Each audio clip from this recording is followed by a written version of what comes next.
પરમાત્મા કે પૈસા? એક વખતની વાત છે. એક દયાળુ રાજા હતો. તે પ્રભુનો મોટો ભક્ત હતો. તે પોતાની પ્રજાનું ખૂબ ધ્યાન રાખતો અને પ્રજા પણ તેને ખૂબ પ્રેમ કરતી હતી. એક દિવસ પરમાત્મા તે રાજા પર બહુ ખુશ થયો. તેણે રાજાને દર્શન આપ્યા અને કહ્યું, હે રાજન, હું તારા પર ખૂબ પ્રસન્ન છું. તું મારી પાસે જે માંગીશ એ હું તને આપીશ. રાજાએ આભાર માનીને જવાબ આપ્યો, હે માલિક, તમારી દયાથી મારી પાસે બધું જ છે. મારા રાજ્યમાં સુખ શાંતિ છે.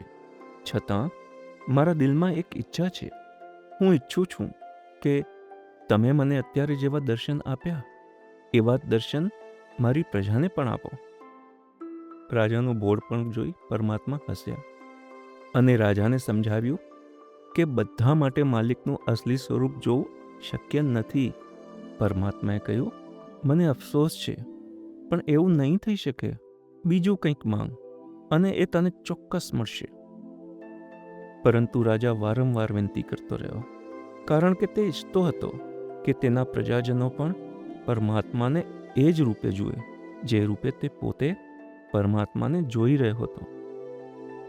માલિક, મારી વિનંતીની લાજ રાખો. તમારા દર્શનથી મારા પ્રજાજનોને ખૂબ જ ખુશી અને શાંતિ મળશે.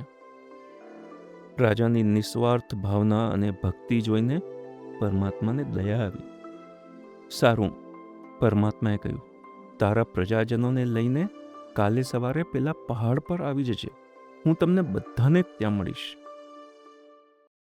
રાજા ખૂબ ખુશ થયો અને આખા રાજ્યમાં ઢંઢેરો પીટાવ્યો. તેના સિપાહીઓ ઘેર ઘેર જઈને ઘોષણા કરી રહ્યા હતા, કાલે સવારે તમે બધા પહાડ પર આવજો. ત્યાં પરમાત્મા આપણને દર્શન આપશે. રાજા અને રાણી આપણી આગળ ચાલીને આપણને રસ્તો બતાવશે. આશા ભર્યા પ્રજાજનો બીજા દિવસે સવારે તે વિશાળ પહાડની તળેટીમાં ભેગા થયા. તેમના મનમાં ઉત્સાહ હતો. છેવટે એ બધા પરમાત્માના દર્શન કરવાના હતા. જેવી પહાડની યાત્રા શરૂ થઈ, રસ્તામાં તેમને તાંબાના સિક્કાનો ઢગલો દેખાયો. કેટલાય લોકોને લાલચ થઈ અને તેઓ એ બાજુ વળી ગયા. રાજાએ તેમને સલાહ આપી, સિક્કા જોઈને તમે વિચલિત ના થાઓ. તમને પરમાત્મા સાક્ષાત દર્શન આપશે, જે અણમોલ છે. કમનસીબે કેટલાય લોકોએ રાજાની વાત સાંભળી નહીં અને તાંબાના સિક્કા લઈને ઘેર પાછા જતા રહ્યા. રાજાએ પાછા વળીને જોયું તો મોટા ભાગના લોકો ભટકી ગયા હતા. તેને દુઃખ થયું કે આટલા બધા લોકો ફક્ત સિક્કાની લાલચમાં આવી ગયા. આગળ જતા રસ્તામાં લોકોએ ચાંદીના સિક્કાનો ઢગલો જોયો. ફરીથી કેટલાક લોકોએ એમ વિચારીને રાજાનો સાથ છોડી દીધો કે આવી સોનેરી તક ફરી નહીં મળે. તેઓ પણ તેમને મળેલી એ નવી દોલત લઈને પાછા જતા રહ્યા.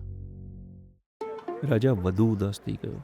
તેણે એકવાર ફરી પાછા વળીને જોયું તો થોડાક જ લોકો રહી ગયા હતા. તેણે પોતાની જાતને કહ્યું, ચાલો, કંઈ નહીં, થોડા લોકોને તો પરમાત્મામાં વિશ્વાસ છે અને તેઓ માને છે કે પરમાત્માના દર્શન દુન્યવી દોલત કરતાં વધુ કિંમતી છે. ચાલતા ચાલતા હજુ થોડીક જ વાર થઈ હતી, ત્યાં તો તેમને સોનાના સિક્કાનો ઢગલો દેખાયો.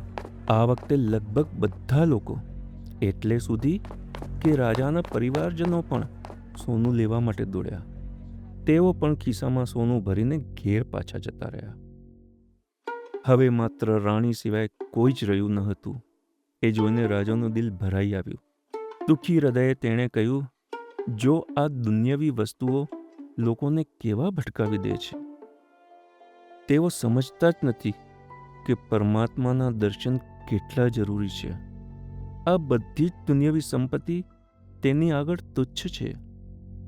રાજાનું દુઃખ સમજાતા રાણીએ તેમની વાતમાં હોંકારો ભર્યો અને બંને એકલા એ રસ્તે આગળ વધતા ગયા.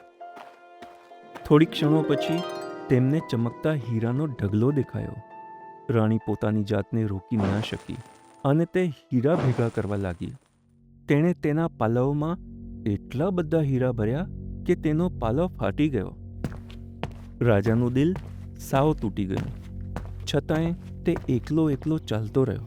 છેવટે તે પહાડ પર પહોંચ્યો, જ્યાં પરમાત્મા તેની રાહ જોઈ રહ્યા હતા. પરમાત્માએ મલકાઈને રાજાને પૂછ્યું, ક્યાં છે તારા પ્રિયજનો? હું તો આતુરતાથી તેમને મળવાની રાહ જોઈ રહ્યો છું. રાજા છોવીલો પડી ગયો અને વિનંતી કરતા બોલ્યો, હે માલિક, મને માફ કરો. હું તે લોકોને મારી સાથે ન લાવી શક્યો. પરમાત્માએ અત્યંત સહાનુભૂતિપૂર્વક જવાબ આપ્યો, માફી માંગવાની જરૂર નથી રાજન. મને ખબર હતી કે તેઓ નહીં આવે. આ દુનિયામાં જે લોકો ભક્તિમાં, બંદગીમાં જોડાયેલા છે અને દુનિયાના મોહમાં ફસાયા નથી, તેઓ જ સાચા અર્થમાં મારા સુધી પહોંચી શકે છે.